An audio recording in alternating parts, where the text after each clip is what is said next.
সে অনেক অনেক দিন আগের কথা। অচিনপুরের একটি ছোট্ট গ্রামে বাস করত এক শিয়াল ও তার বউ মধুলতা। একদিন শিয়াল রাস্তা দিয়ে হেঁটে যাচ্ছিল। এই পুচকে, তোকে না কতবার বলেছি এই রাস্তা দিয়ে আসবি না, তবুও কেন তুই এই পথ দিয়ে আসিস?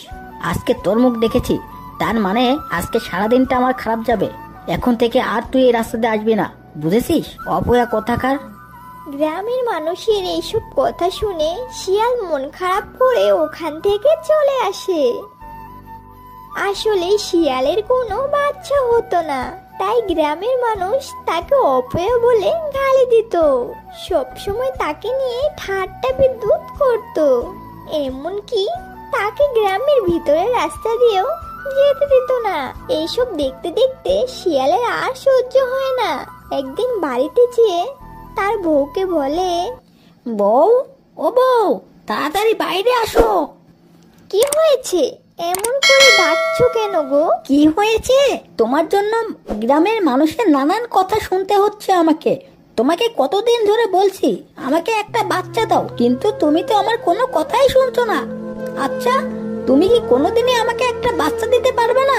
তোমার মতো একটা অপয়া মেয়েকে এ ঘরে এনে আমার জীবনটাই নষ্ট করলাম। অপয়া কোথাকার। তুমি এমন করে বলছো কেন গো? বাচ্চা হয় না তো এটা আমার দোষ কিসের? সৃষ্টিকর্তা যদি আমাদের বাচ্চা না দেয় তাহলে আমরা কি করব বলো? তুই কি করবি? কেন, তুই জানিস না তুই কি করবি? তুই যেভাবে হোক আমাকে একটা বাচ্চা দিবি। রোজ রোজ মানুষের এই কথা শুনতে আমার আর ভালো লাগে না। তুই যদি আমাকে বাচ্চা দিতে না পারিস তাহলে তোর কপালে এবারের ভাত জুটবে না, বুঝেছিস? তোর মতো অপয়া বউ আমি এই বাড়িতে আর রাখবো না। হায় হায়, তুমি এইসব কি বলছো গো? তার মানে তুমি আমাকে বাড়ি থেকে বের করে দেবে? এই কথা তুমি বলতে পারলে গো? হ্যাঁ দেব, তোকে বাড়ি থেকে বের করে দেব। তুই আমাকে একটা বাচ্চা দিতে পারিস না, তোকে এই বাড়িতে রেখে লাভ কি? মানুষের নানান কথা শুনতে হয়। এবার যদি তুই আমাকে একটা বাচ্চা দিতে না পারিস তাহলে দেখবি বাড়িতে আমি অন্য কাউকে নিয়ে আসবো, এই তোকে বলে দিলাম। হায় হায়, তাহলে আমার কি হবে? তুমি বিয়ে করলে আমি কোথায় যাব আর কি নিয়েই থাকবো? এ কথা তুমি বলতে পারলে গো?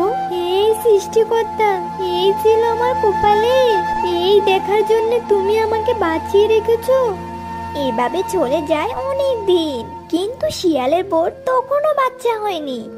ওইদিকে গ্রামের মানুষের অপমান বেড়েই চলেছে, যা পুচকে শিয়াল সহ্য করতে পারছিল না। একদিন শিয়াল বাজার থেকে বাড়ি আসছিল। ঈগল তখন পুচকে শিয়ালকে বলে, কিরে পুচকে, তোকে না কতবার বলেছি তুই এই রাস্তা দিয়ে আসবি না, তারপরে তুই এই রাস্তা দিয়ে আসিস? তোর কি বিবেক বুদ্ধি কিছু নেই নাকি? আমাদের কথা তোর ভালো লাগে না? আচ্ছা, তোমরা আমার সাথে এমন করো কেন? সৃষ্টিকর্তা আমাদের বাচ্চা দেয় না, এটা আমাদের কি দোষ বলো? তাই বলে কি তোমরা আমার সাথে এমন করবে? আমিও তো তোমাদের মতোই একটা মানুষ, তাই না? আমার সাথে এমন করতে তোমাদের কি একটুও কষ্ট হয় না? আরে শোন শোন, কষ্ট তো একটু হয় বুঝলি, কিন্তু কি করবো বল? গ্রামের মানুষের ভালো মন্দ তো আমাদের দেখা লাগবে। তোদের মুখ দেখলে তো আমাদের সত্যিই দিনটা খারাপ যায়, এজন্যই তো তোদের সাথে খারাপ ব্যবহার করা লাগে। কিন্তু সৃষ্টিকর্তা আমাদের বাচ্চা দেয় না, এতে আমাদের তো কোনো দোষ নেই। আমি এখন কি করতে পারি বলো? না, তোর অবশ্য দোষ নেই, কিন্তু তোর বইয়ের দোষ। শোন, তোকে একটা বুদ্ধি দি, তুই আমার কথা মনোযোগ দিয়ে শোন। তুই আবার নতুন একটা বিয়ে কর আর ওই বউকে বাড়ি থেকে তাড়িয়ে দে, তাহলে তোদের একটা নতুন বাচ্চা হবে। তখন তো কেউ তোকে অপমান করতে পারবে না, তোদের জন্য এটাই ভালো হবে, বুঝলি? সে কি, আমি আমার বউকে বাড়ি থেকে তাড়িয়ে দেব? না না, এটা আমি করতে পারবো না।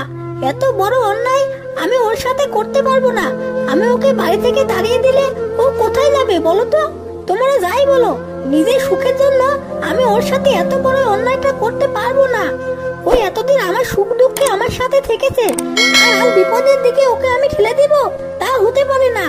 আচ্ছা শোন শোন, তুই যেহেতু তাড়িয়ে দিতে পারবি না, তোর সমস্যা নেই, তুই আরেকটা বিয়ে করান, ওরা দুজন মিলে একসাথে থাকবে, এতে সমস্যা কোথায়? হ্যাঁ, এটা তুমি ঠিক বলেছো। আচ্ছা, আমি ভেবে দেখি কি করা যায়। তুমি ভালো থেকো, আমি এখন বাড়িতে যাই। তাই বলে শিয়াল ওখান থেকে চলে আসে। আর হাঁটতে হাঁটতে ভাবে, আসলে কি তার বিয়ে করা ঠিক হবে?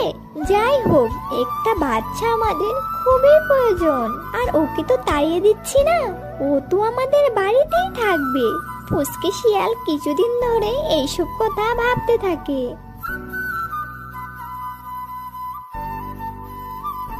তো বন্ধুরা, কেমন লাগলো তোমাদের কাছে আজকের এই গল্পটি? কমেন্ট করে জানিয়ে দাও। ভালো লাগলে একটা লাইক করে দিও। আর তোমরা যদি আমাদের চ্যানেলে নতুন হয়ে থাকো, আমাদের চ্যানেলটিকে সাবস্ক্রাইব করে বেল আইকন অন করে দিও। ধন্যবাদ।